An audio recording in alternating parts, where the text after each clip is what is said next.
आकाशवाणी रांची से प्रस्तुत है प्रादेशिक समाचार।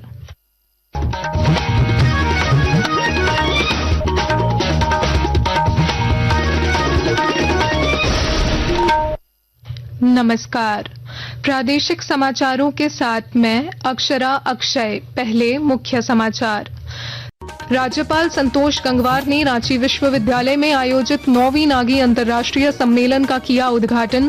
संसाधनों के संरक्षण और पर्यावरण अनुकूल जीवन शैली अपनाने पर दिया जोर। रांची में 12 अक्टूबर को स्वदेशी जन जागरण मैराथन का होगा आयोजन। केंद्रीय रक्षा राज्य मंत्री संजय सेठ ने बताया, मैराथन में तिरंगा लेकर दौड़ेंगे लगभग 10,000 लोग। सीपीएम माओवादियों के 15 अक्टूबर बंद को देखते हुए झारखंड पुलिस अलर्ट मोड पर। आईजी ऑपरेशन ने कहा, सुरक्षा के किए गए व्यापक इंतजाम, जनता से निडर रहने की अपील।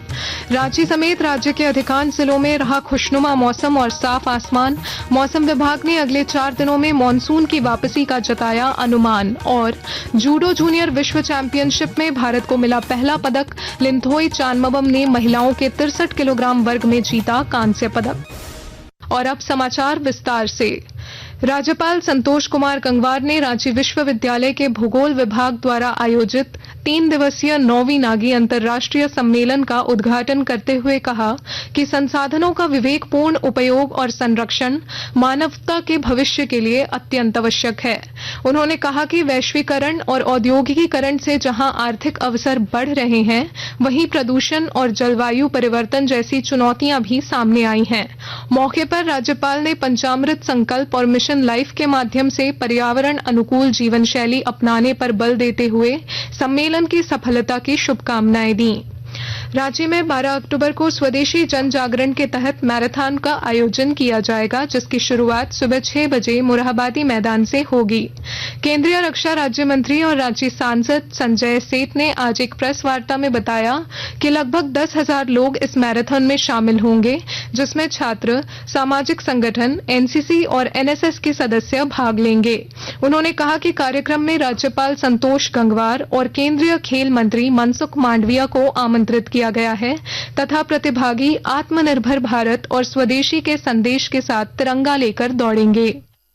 कि प्रधानमंत्री का जो सपना है आत्मनिर्भर भारत का, जो संकल्प है कि स्वदेशी अपनाओ, देश को आत्मनिर्भर बनाओ, तो उस दिन राष्ट्रीय ध्वज, हमारा प्यारा न्यारा तिरंगा, उस ध्वज को लेकर लोग मैराथन में भाग लेंगे। और पूरे रास्ते कुल मिलाकर ये कह सकते हैं कि स्वदेशी का भाव को जगाने के लिए एक जागरण अभियान के तहत एक बहुत बड़ा मैराथन दौड़ के रूप में हो रहा है। घाटशिला विधानसभा उपचुनाव की घोषणा के बाद आज रांची में भाजपा प्रदेश कार्यालय में एनडीए घटक दलों की बैठक हुई, जिसमें भाजपा, आजसू, जदयू और लोजपा के प्रतिनिधि शामिल हुए। बैठक के बाद भाजपा प्रदेश अध्यक्ष बाबूलाल मरांडी ने कहा कि एनडीए एकजुट होकर जीत के संकल्प के साथ चुनाव लड़ेगा। वहीं आजसू प्रमुख सुदेश महतो ने कहा कि एनडीए वर्तमान परिस्थितियों का आकलन कर रही है और चुनाव के दौरान जनता को राज्य की वास्तविक स्थिति से अवगत कराएगी।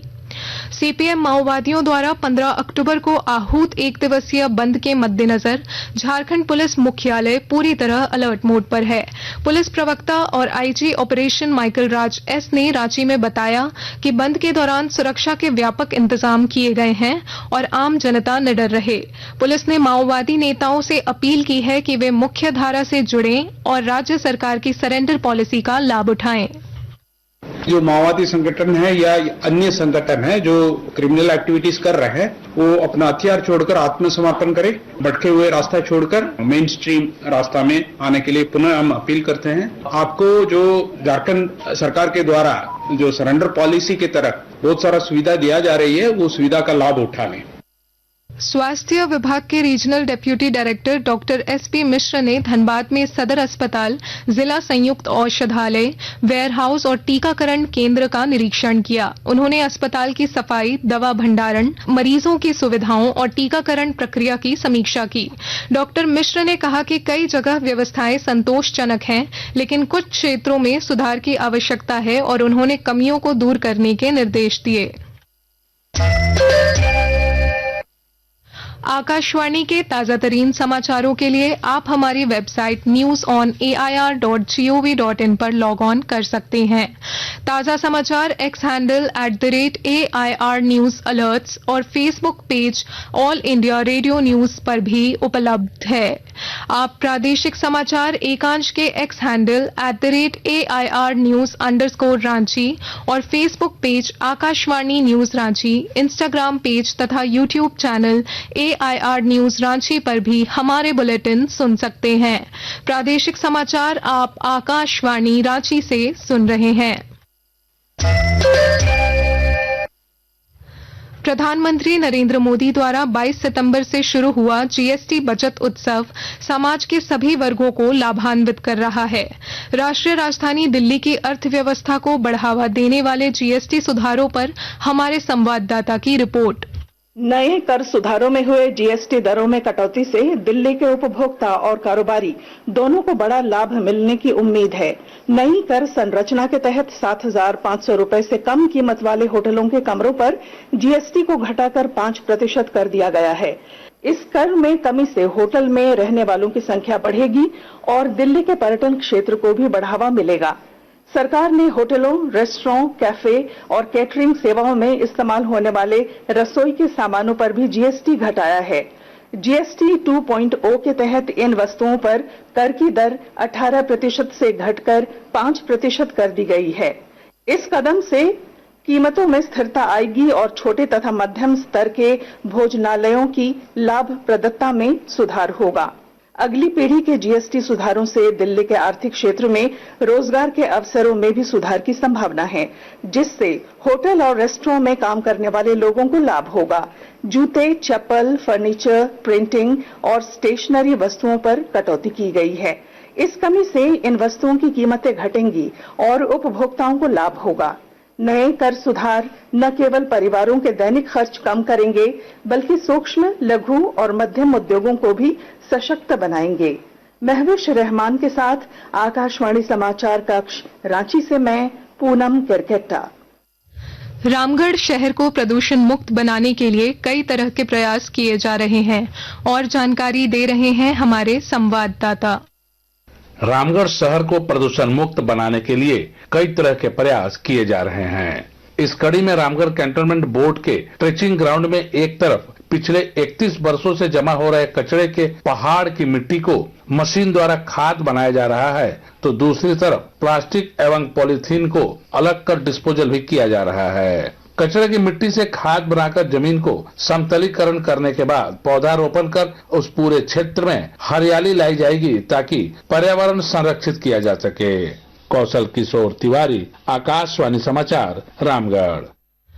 और अब कुछ संक्षिप्त खबरें।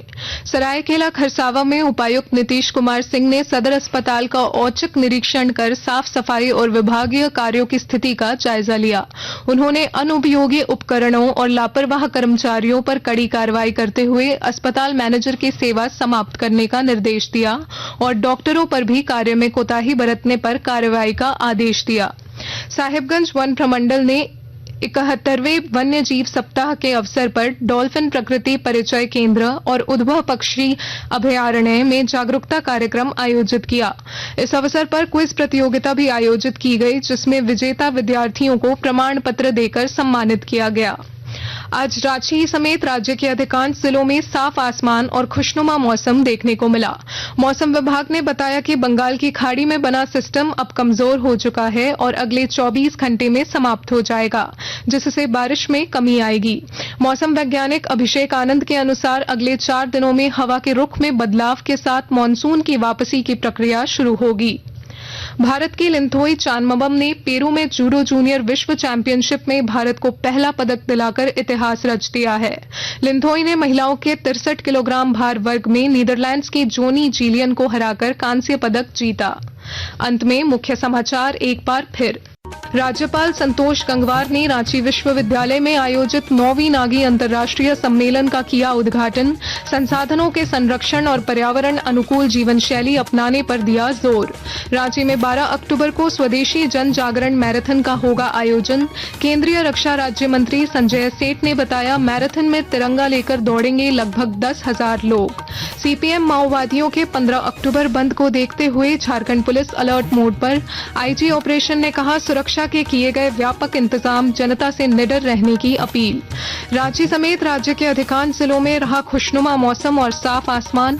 मौसम विभाग ने अगले 4 दिनों में मानसून की वापसी का जताया अनुमान। और जूडो जूनियर विश्व चैंपियनशिप में भारत को मिला पहला पदक। लिंथोई चानमबम ने महिलाओं के 63 किलोग्राम वर्ग में जीता कांस्य पदक।